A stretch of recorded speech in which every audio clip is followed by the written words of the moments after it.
Kembali lagi dengan Mimin. Mari kita lanjutkan spoiler sebelumnya. Sepertinya begitu. Kami belum melakukan banyak penelitian tentang Ratu Darah.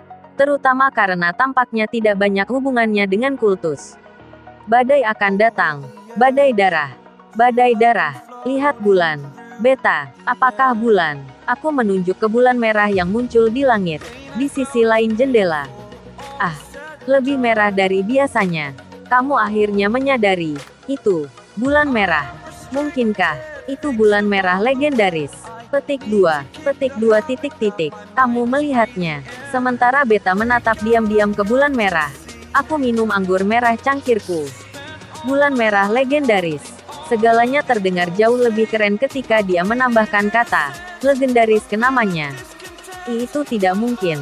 Tapi jika itu benar-benar bulan merah, seluruh kota tanpa hukum, tidak. Negara sekitarnya akan hancur. Petik 2. Jangan terburu-buru. Tetapi kalau terus begini sudah terlambat. Aku akan membuat Shadow Garden segera bertindak. Sudah kubilang jangan terburu-buru. Apa kau tidak mendengarkanku? Aku melihat langsung ke Beta. Lalu menyilangkan kakiku dengan glamor. Serahkan padaku. Anda, Shadow sama. Apakah Anda akan pergi sendiri? Petik 2. Apa kamu tidak setuju? Tidak. Saya tidak berani. Saya mengerti betul bahwa ini adalah cara yang paling layak dan teraman. Tapi apa yang akan kami lakukan jika sesuatu terjadi pada Anda?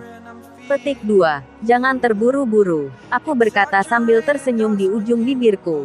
Ngomong-ngomong, aku baru saja mengatakan bahwa bulan hari ini berwarna merah dan tidak ada yang lain. Bukankah begitu? Petik 2. Beta melebarkan matanya dan menatapku. Awalnya, dia memasang ekspresi terkejut, tapi kemudian berubah menjadi senyuman yang nyaman. Maaf saya bertindak seperti itu. Dia meminta maaf sambil membungkuk. Bulan itu merah dan tidak ada yang lain. Singkatnya, bahkan bulan merah legendaris pun bukanlah tandingan Anda. Shadow sama. Saya akan berdoa untuk keberuntungan Anda. Petik 1. Tidak. Sungguh aku baru saja mengatakan betapa penasarannya aku pada bulan hari ini karena warna merah itu. Tapi Beta malah mulai dengan bulan merah legendaris dan lain-lain. Tidakkah menurutmu bulan lebih indah dengan rona merah itu? Fufu, itu benar. Meskipun kecantikannya hanya ditransmisikan karena kehadirannya tepat di dalam diri saya di depan saya. Shadow sama. Petik 1. Petik 2. Apakah kamu ingin minum? Ya, ini akan menjadi suatu kehormatan. Setelah itu, Beta dan aku, kami meminum anggur sambil mengagumi bulan. Nah, liburan musim gugur ini, aku akan melakukan kabum yang bagus di kota tanpa hukum. Jika aku harus meringkas apa itu kota tanpa hukum, aku pikir hal yang paling benar adalah mengatakannya ini tentang permukiman kumuh yang besar. Orang-orang tinggal di jalanan. Ada gubuk-gubuk yang berdiri satu demi satu. Dan banyak sekali. Bau sampah di mana-mana. Namun, bukan itu saja yang ada di kota tanpa hukum itu. Yang paling menonjol di kota ini adalah 3 gedung pencakar langit besar. Jadi itu menara merah tua. Kastil Ratu Darah, kata seorang pria dengan penampilan pegulat profesional bergaji rendah. Melihat salah satu menara, berwarna merah. Secerah darah. Ada apa Quinton? Apakah kamu sudah takut? Petik 2. Orang yang aku ajak bicara Quinton adalah seorang pemuda tampan dengan rambut emas. Jangan bodoh, Goldo. Aku hanya terkejut. Ini pertama kalinya aku melihat gedung seperti sebesar ini. Itu benar. Aku telah berjuang untuk banyak tempat di dunia. Tetapi ini adalah pertama kalinya aku melihatnya kastil sebesar ini.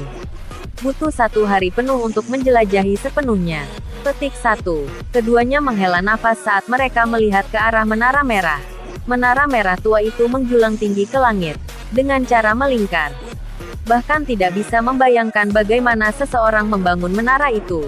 Pokoknya, hanya karena menaranya besar, bukan berarti orang itu hidup di sana. Jadilah kuat. Ayo jalan. Kamu benar. Orang-orang di sana masih bandit belaka. Kita datang untuk kepala Ratu Darah. Quinton dan Goldo adalah orang-orang dengan penampilan dan kepribadian yang sangat berbeda. Tetapi, pertama kali mereka berbicara, mereka langsung cocok. Mungkin awalnya adalah fakta yang mereka miliki kalah dari orang yang sama di turnamen. Tetapi setelah final, Mereka berdua memulai untuk bergaul dan melakukan kerja tim. Seperti ini. Keduanya berjalan melalui jalan-jalan kota tanpa hukum di bawah naungan matahari terbenam.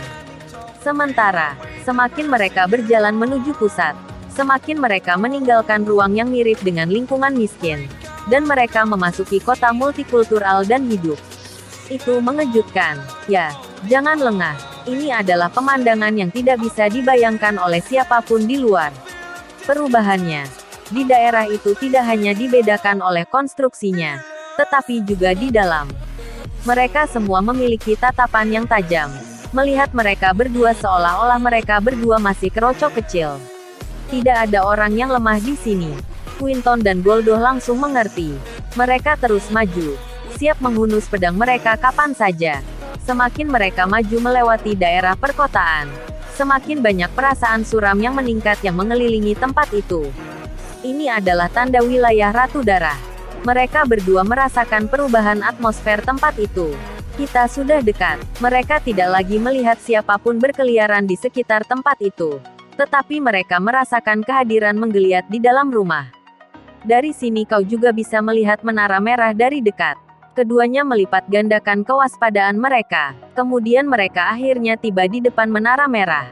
Ini adalah pintu masuk ke menara. Quinton berjalan ke pintu besar. Ada terpahat sosok sesuatu yang tidak manusiawi. Makhluk keji. Ayo lanjutkan. Quinton mencoba membuka pintu. Dan pada saat itu juga. Hihi. Kau. Seseorang tiba-tiba berbicara kepada mereka. Suaranya pelan. Sulit untuk dipahami. Dia berhenti. Aku melihat sekeliling dan menemukan kain kotor di sudut pintu. Semakin mendekat, dia menyadari bahwa dia bergerak. Itu adalah orang yang ditutupi kain kotor. Dan dipakai. Hihi. Kamu tidak memenuhi syarat untuk membuka pintu itu, ucap pria dengan kain lap kotor itu. Dan lalu dia berdiri. Dia adalah pria yang sangat kurus. Dia jauh lebih tinggi dari Quinton. Tapi dia terlihat hanya tulang belaka saja.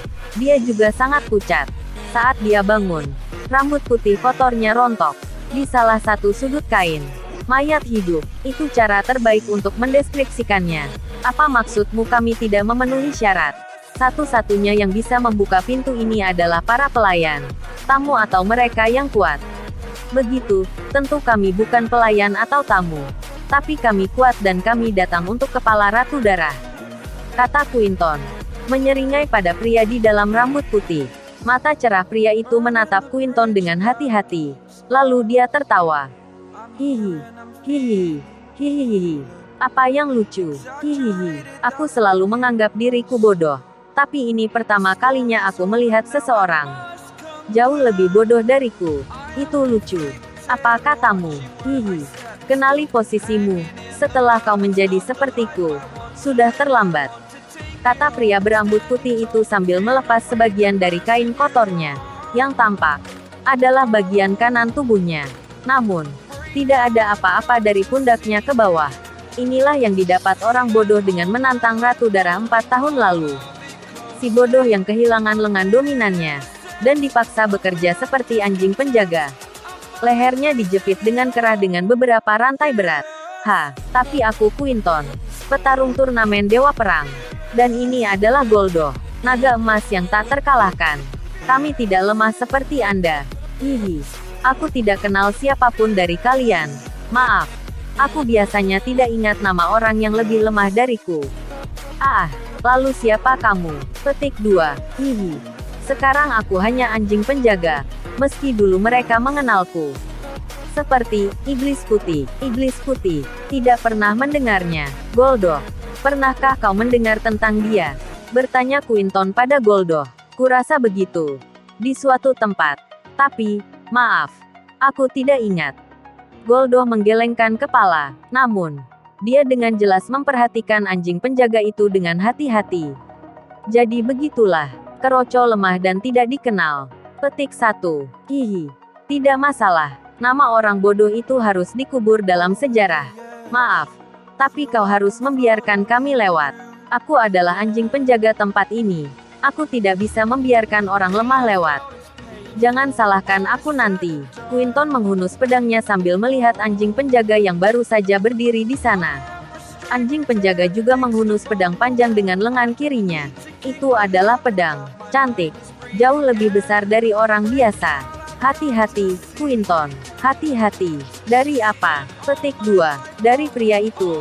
Aku tidak bisa melihat kekuatannya. Ah, kau mengatakan si cungkring ini memiliki semacam kekuatan. Jangan konyol. Petik 2. Quinton mengabaikan peringatan itu dan menjadi yang pertama menyerang.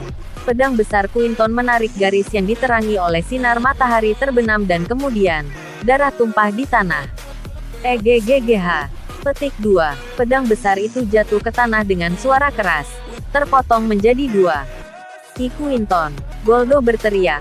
Tetapi pada saat yang sama, perut Quinton robek dan terbuka. Dia jatuh ke tanah. Nah, sekarang giliranmu. Anjing penjaga berdiri dengan cipratan darah di depan Goldo. Sial, Goldo tidak bisa melihat pedang yang memotong Quinton sama sekali. Satu-satunya hal yang berhasil dia lihat adalah darah berceceran di udara. Dan kemudian pedang itu jatuh ke atas lantai. Semuanya dilakukan dengan keterampilan yang mengesankan. Pada saat itu, Goldo mengerti bahwa si cungkring tulang satu ini di tingkat yang jauh di atas. Tapi tetap saja, Goldo mengambil pedangnya. Waktunya bersama Quinton singkat, namun mereka adalah rekan yang memiliki kemauan yang sama setelah membantu satu sama lain untuk pulih dari kekalahan. Jangan khawatir, dia tidak mati. Dia tidak bisa digunakan lagi jika dia sudah mati. Anjing penjaga itu tertawa. Kau akan membayar apa yang kau lakukan pada Quinton. Goldo mengumpulkan kekuatan sihirnya ke dalam pedang dan melepaskan serangan terkuatnya. Evil God, Instant Kill, Golden Dragon SWORD. Saat dia melepaskan tekniknya, tatapan Goldo dan anjing penjaga bertemu. Itu bermata hitam, dipenuhi dengan rasa haus yang besar akan darah.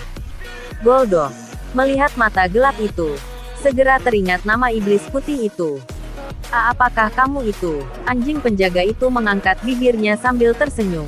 Jika anjing penjaga bertangan satu ini benar-benar iblis putih itu, Goldo segera memahami perbedaan kekuatan yang menghancurkan dan mengubur pedangnya di lantai. Segera, sejumlah besar pasir beterbangan di udara. Quinton, aku berjanji padamu. Aku berjanji akan datang untuk menyelamatkanmu. Dia berteriak padanya, berlari dengan kecepatan penuh. Melarikan diri. Yah, aku tidak bisa mengejarnya. Lagi pula, aku anjing penjaga. Setelah membersihkan pasir dengan satu tebasan dari pedangnya, anjing penjaga itu pergi. Menonton Goldo saat dia melarikan diri. Hihi, meskipun aku ingin tahu apakah dia benar-benar berhasil melarikan diri. Di depan tatapan anjing penjaga, ada beberapa rumah. Pintu semua rumah itu terbuka satu demi satu dan mulai mengejar Goldo. Hai. Hihi. Hihi. Anjing penjaga itu mendongak, melihat menara menjulang tinggi ke langit. Tempat ini didominasi oleh 3 penguasanya. Masing-masing di menaranya adalah tempat pembuangan sampah dunia, kota tanpa hukum. Dunia di mana yang kuat melahap yang lemah. Kejahatan dan kekayaan dan kekuasaan dari seluruh dunia. Tidak ada yang bisa campur tangan di tempat ini. Bukan raja, satria, atau monster. Tidak seorang pun. Bagaimanapun, ini adalah kota tanpa hukum.